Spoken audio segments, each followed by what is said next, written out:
जैन बच्चों, आज हम लोग एलिमेंट्री रोड ट्रांसफॉर्मेशन एक बार फिर से करेंगे।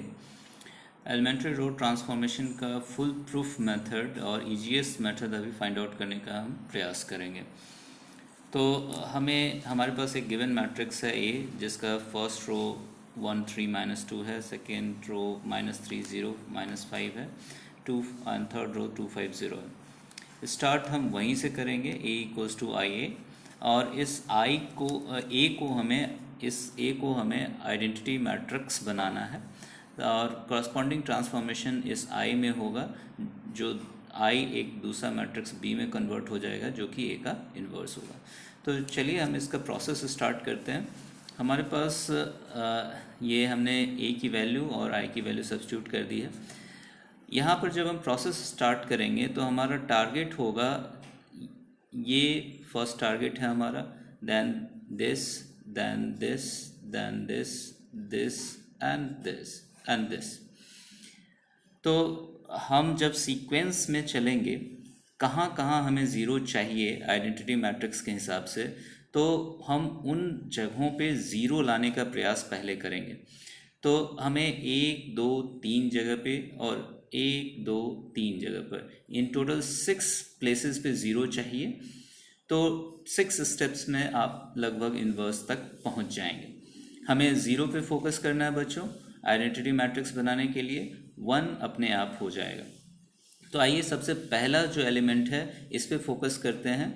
तो ये 3 है और यहाँ करस्पॉन्डिंग एलिमेंट 1 या 2 है, तो हम 1 को लेते हैं, 1 ज़्यादा आसान है। तो 1 में क्या मल्टीप्लाई करें कि वो 3 हो जाए, तो इसके लिए हम ये प्रोसेस अपनाते हैं, 1 इंटू एक्स इक्वल्स टू 3। तो x की वैल्यू क्या होगी? ऑब्वियस सी बात है, x की वैल्यू 3 होगी।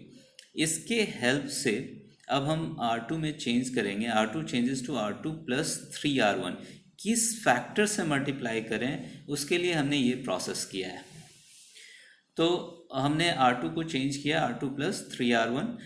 अब आप देखिए यहाँ पर -3 प्लस 3 टाइम्स 1 0 हो गया, 0 प्लस 3 टाइम्स 3 9 हो गया, -5 प्लस 3 टाइम्स -2 -11 हो गया। जो चेंजेस हमने LHS में किए हैं, सेम चेंजेस हमें RHS में भी करने पड़ेंगे। तो 0 plus 3 into 1 is 3 and 1 plus 0 into 3, यहाँ पे कोई चेंज नहीं होगा बिकॉज 0 से मल्टीप्लिकेशन होने के बाद कोई चेंज नहीं आएगा। तो बच्चों हमारा एक 0 ऑब्टेन हो गया, 6 में से एक टास्क हमारा कंप्लीट हो गया। अब हमारा टास्क है यहाँ पर 0 ऑब्टेन करना। द नेक्स्ट थिंग इज़ यहाँ पे 0 ऑब्टेन करना है। तो यहाँ पे 0 ऑब्टेन करने के लिए करस्पॉन्डिंग एलिमेंट हमारा 1 है, तो 1 को हमें 2 बनाना है। तो 1 को 2 बनाने के लिए हमें क्या करना पड़ेगा, किससे मल्टीप्लाई करना पड़ेगा? तो हमने x से मल्टीप्लाई किया तो 2 आ गया। अब यहाँ पर यही सेम चीज़, हम रो 3 का एलिमेंट है ये 2, और हमें जो 1 है वो रो 1 का एलिमेंट है। तो इन R3 और R1 में हमें चेंजेस करने पड़ेंगे। तो R3 changes to -2 times R1 अगर हम करते हैं तो हमारे पास ये रिज़ल्ट आएगा, R2 -2 into 1 gives you 0. 5 minus 2 into 3, 5 minus 6, that is -1. 0 minus 2 into -2, that is +4. 0 plus 4 is 4. जो चेंजेस हमने LHS में किए हैं, सेम चेंजेस हमें RHS में भी करने होंगे। तो ये हमारा रो 3 है, इसमें हम 2 टाइम्स ऑफ रो 1 माइनस करेंगे। तो रो 1 में 2 इंटू 1, इसमें से माइनस करेंगे तो 0 minus 2 is -2। Remaining elements unchanged रहेंगे। आइए बच्चों, हमारा 2 टारगेट, 6 में से 2 टारगेट अचीव हो गया। अब हम तीसरे टारगेट की तरफ चलते हैं। ये आपके पास 3 है, इसके लिए कॉरस्पॉन्डिंग एलिमेंट 9 और -1 है। तो हम यहाँ पर 9 या 1 में से किसी एक को हम सेलेक्ट कर सकते हैं। तो हमने 1 को सेलेक्ट किया है, 1 ईजी है। तो 1 में क्या मल्टीप्लाई करें कि वो 3 हो जाएगा? तो 1 में ऑब्वियसली हम अगर 3 से मल्टीप्लाई करेंगे तो वो 3 हो जाएगा। 1x equals to 3, x equals to gives you 3। तो हम यहाँ R1 में चेंज कर रहे हैं, R3 की मदद से चेंज कर रहे हैं। तो R1 changes to R1 plus 3R3। एक और ध्यान देने योग्य बात है कि जब अब इन दो एलिमेंट्स का 3 और -1 का साइन अपोजिट है, तब हम एडिशन कर रहे हैं। जब इन दो एलिमेंट्स का साइन सेम था तब हम सब्ट्रैक्शन कर रहे थे। तो इस बात का आप लोग ध्यान रखेंगे।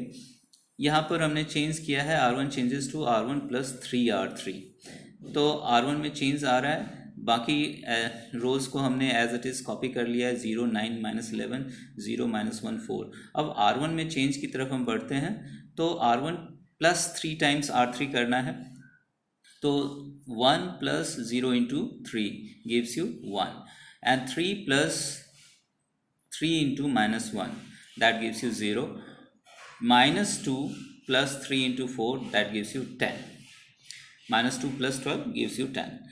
जो चेंज हमने LHS में किए सेम चेंज हम RHS में करेंगे, तो हमारे पास आ जाएगा 1 plus -6 and 0 plus 0 and then 0 plus 1 into 3 that is 3, 1 minus 6 is -5, 0 and 3। अब हमारे 6 में से हमारे पास 3 0 आ गए। नेक्स्ट टारगेट हमारा यहाँ पर है। अब हम इस 1 के लिए कॉरस्पॉन्डिंग एलिमेंट हमारा एक ही है 9, और कोई एलिमेंट है नहीं हमारे पास। तो 9 को 1 बनाने के लिए हम क्या करेंगे, तो 9 को 1 बनाने के लिए हमने माना कि 9 इंटू एक्स इक्वल्स टू 1, तो x इक्वल्स टू हमारे पास 1/9 आ गया। अब हम 1/9 से R2 को मल्टीप्लाई कर देंगे, तो ये दोनों एलिमेंट्स मैग्नीट्यूड में इक्वल आ जाएंगे, और साइन अपोजिट है इसीलिए हमने एडिशन किया है यहाँ पर।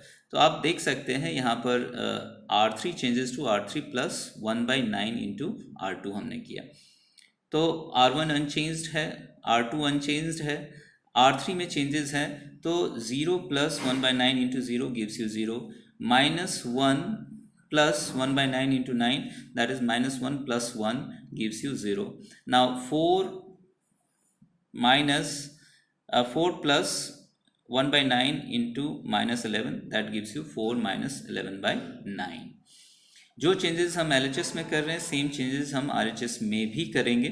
तो -5 का R2 का हम 1/9 टाइम्स इसमें से सब्ट्रैक्ट कर रहे हैं, तो 3 का 1/9 टाइम्स 1/3 होगा, -2 प्लस 1/3 ऐड कर रहे हैं, देन 1/9 यहाँ पर 0 का में ऐड करें, 0 plus 1/9 times 1 that is 1/9, and 1 plus 0 into 1/9 that is 1। बच्चों हमारे 6 ज़ीरोज़ में से 1 2 3 4 4 ज़ीरोज़ आ गए हैं। अब हमारे पास 2 और टारगेट है, 10 और -11। तो हम 10 की तरफ चलते हैं। 10 के लिए कॉरस्पॉन्डिंग एलिमेंट हम 25/9 को लेते हैं, क्योंकि अगर हम -11 को लेंगे तो ये ज़ीरो हमारा वैनिश हो जाएगा। तो हम फाइंड आउट करने का कोशिश करते हैं कि 25/9 को हम 10 कैसे बनाएं। तो 25/9 multiplied with x equals to 10 हमने मान लिया, तो x की वैल्यू हमारे पास 18/5 आ रही है। अब यहाँ पर इन दोनों का साइन सेम है, तो हम सब्ट्रैक्शन करेंगे। तो हमने जो ऑपरेशन किया है R1 changes to R1 minus 18/5 times R3। अब ये ऑपरेशन करने के बाद हमारे फर्स्ट रो में आ गया 1 minus 0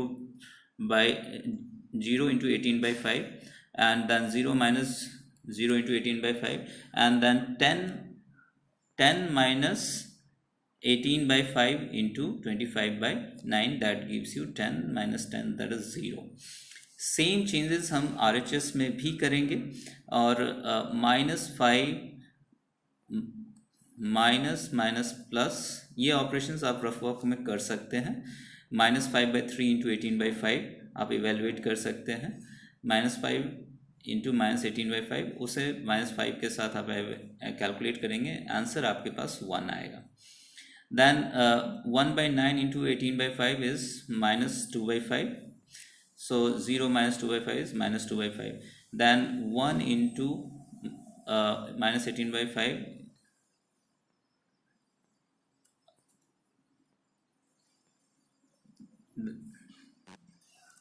3 minus 1 into 18/5 that gives you after calculation -3/5।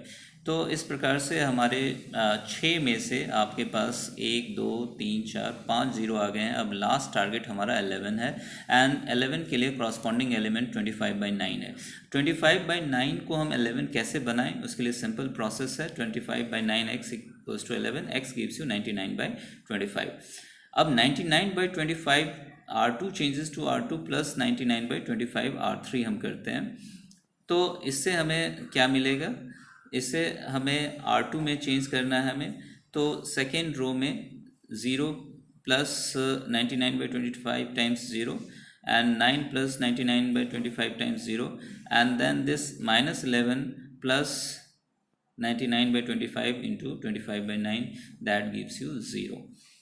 तो यहाँ पर भी आप करस्पॉन्डिंग एलिमेंट के लिए जो प्रोसेस है आप रफ वर्क में ज़रूर करें एक एक करके, क्योंकि डायरेक्ट कैलकुलेशन से एरर का चांस बढ़ जाता है और ये पूरी मेहनत जो है आपकी वो पानी में चली जाती है।